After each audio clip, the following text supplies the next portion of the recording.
Welcome to the program. We're glad you're here. It is Monday. We're live from the Standing Rock Ranch, and there is a lot going on.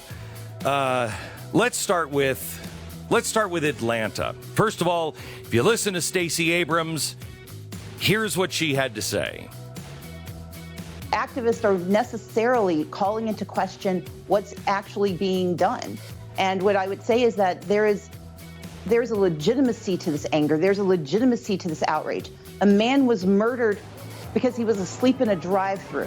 And we know that this is not an isolated occurrence. We also know that a man taking a taser from a police officer in Pennsylvania resulted in his arrest. But because this person was black, it resulted in his death. Those are conversations that have to be had not only through speeches, but through the decisions made by budget allocations. And I think that's the next conversation we have to have in it. So Stacey says that this gentleman, who I've watched the video of, and I feel, strangely bad for everybody involved in this one. But she says that Rayshard Brooks died because he was asleep at a Wendy's. No, that's not why he died. He didn't die because he was asleep at a Wendy's. He was asleep and drunk, intoxicated at a Wendy's. But that's not why he died either. He was drunk. He was asleep at a Wendy's. It took the police officer about, 30 seconds to rouse him. And then he was a little incoherent. Then he was a delightful person. He pulled his car over, and he was a really nice guy. He seemed great, didn't seem like a problem, talked about his mother. He said he was visiting his mom's grave earlier. It was, her anniversary of her death, I think. It was his daughter's birthday a couple of days before. And the police were really good to him, nice, very polite. Everything was going fine. He agreed to take a breathalyzer because he smelled of alcohol and was legally drunk. He passed the sobriety test when he walked the line. At least it looked like it to me. Then the police officer, who was called in to investigate for sobriety, came in and said, "Look, you don't have to take this breathalyzer, but I'm asking you if you will." He said, "Fine, I'll take it." So he took it. He failed. He's then put under arrest. And when they put the handcuffs on him, or try to, he begins to resist arrest.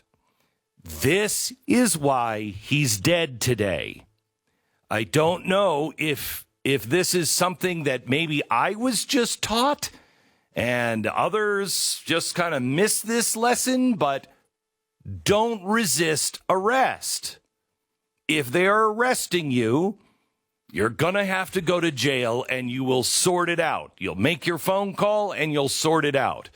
If you are resisting arrest, chances are something bad is going to happen. Am I the only one that was taught this? Something bad is going to happen. So, what happens?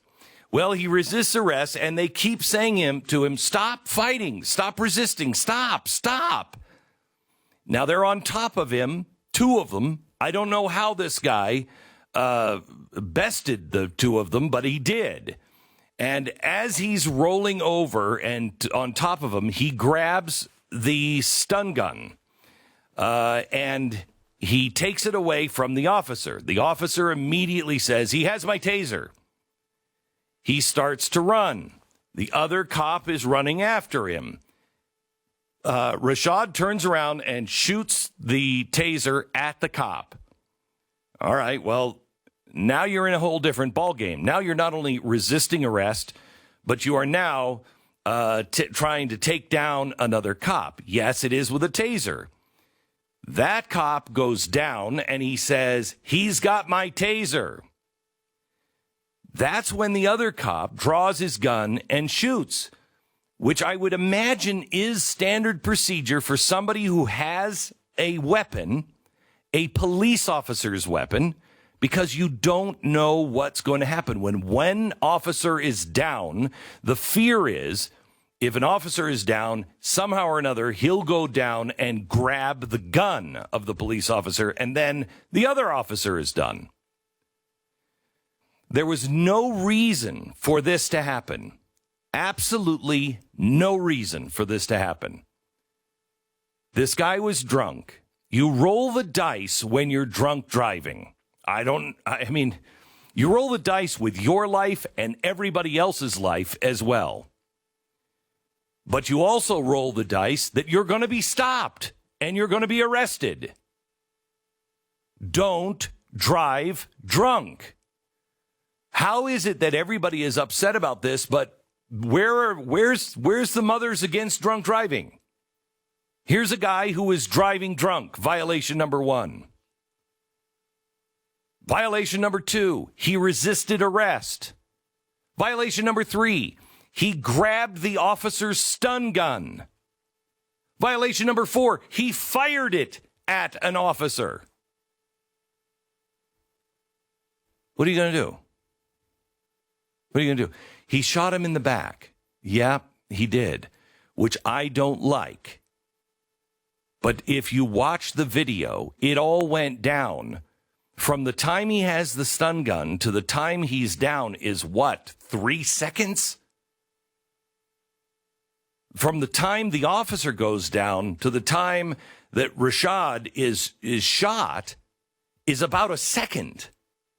Now, I can sit here in my studio and I'm in the comfort of air conditioning and it's beautiful and I'm not panicked and I watch the video and I think, well, I don't know if I would have done. Well, I don't know if I would have done that. I don't think I would have. I don't know, and I don't think I would have. I wasn't the one with adrenaline pumping. I wasn't the one that was in the situation. I wasn't the one who had my life at stake and my fellow officer's life at stake. I don't know. See, this is the problem. We have so convinced ourselves that we are just horrible human beings, that we're just a horrible nation, and we have horrible cops. And it's not unusual. This is normal. This is normal. You've been told you have been bad for the last, 12 years? You've been told at least for 12 years, over and over and over again, your country sucks. You're racist. You're a sexist. You're a misogynist. You're a homophobe. You're a killer. And the whole time, you've been saying, no, I'm not. No, I'm not. We don't profess who we are enough. I don't want to get all California hippie on you, but my father was a practitioner of something called the Church of Religious Science. And it's not Christian Science. It's actual science. And they look at God. And my father said to me once, I said, can we talk about God for a second, Dad? I want to understand what you believe. And he said, sure, but the first thing we have to do is not use the word God. And I said, what? What kind of dope smoking hippie what are you talking about? And he said, the word itself, he said, I believe in God, but the word itself has too many connotations. It has too many of your own personal beliefs wrapped around that word. He said, so if we really want to understand it, we have to start on neutral territory. And so he said, what's first cause? Well, what are you talking about? He said, what is Big Bang may have happened, may not have happened, but if it did, what lit the fuse? Who put the fuse there? Who made the matches? That's God. That's when you're talking first cause. That's the unknown. That's God. Okay. The idea behind his philosophy was the great I am. And the great I am is the name of God. I am that I am. That's what the burning bush told Moses. Who shall I say send me? I am that I am. I am are the two most powerful words ever spoken, because that's how God creates. He speaks and it becomes. And don't take the Lord thy God's name in vain. I don't think that means don't swear. I think that his name is I am. Look in your scriptures.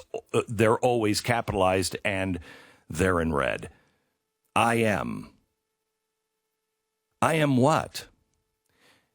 Understand that the brain doesn't process negatives. To everything that is creative in your brain, it just creates. It doesn't decide what's good or bad. You might, but the brain doesn't. The mind doesn't. It just creates. So if you're saying, I am not a racist, we are not a racist country. I am not these things. It doesn't do anything but build the defense of I'm not. What are you? What are you? I am a good person. I am an open person. I am a person looking for unity. I am a person that really loves everybody until they give me a chance to hate them. I used to be a person that hated everybody unless you gave me a reason to love you. Now and you know this if you've listened to me for a long time, I'm a sucker for people because I see the best in them. I want to believe they're going to be that person.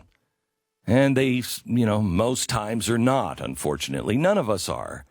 How many of us are the best person every time?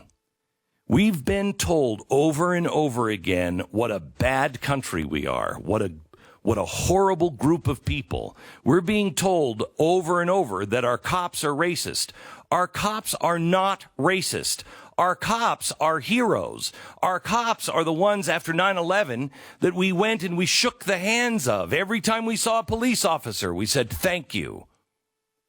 Every time. Every time there is a problem in this nation, the police are the ones who we end up saying, gosh, you're a hero. Thank you. Thank you.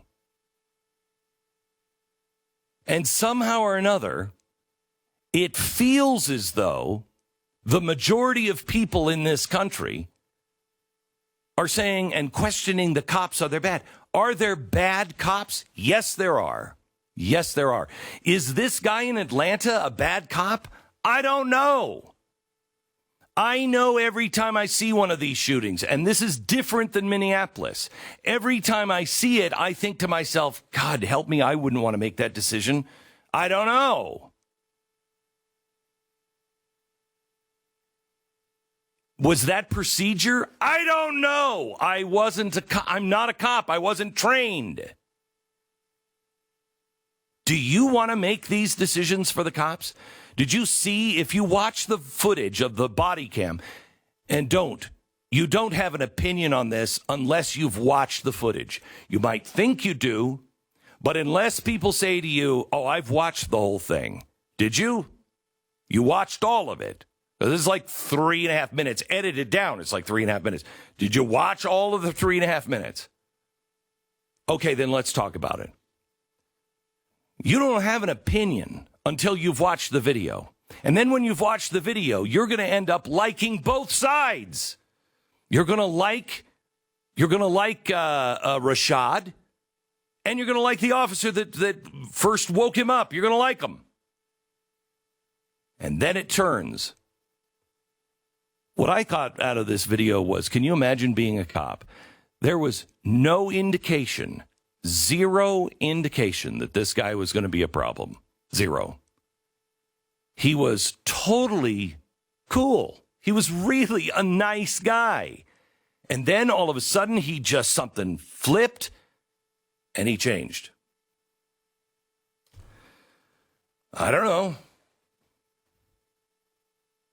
Where do we go from here? I know, let's burn down a Wendy's. But let's get the milkshakes out first.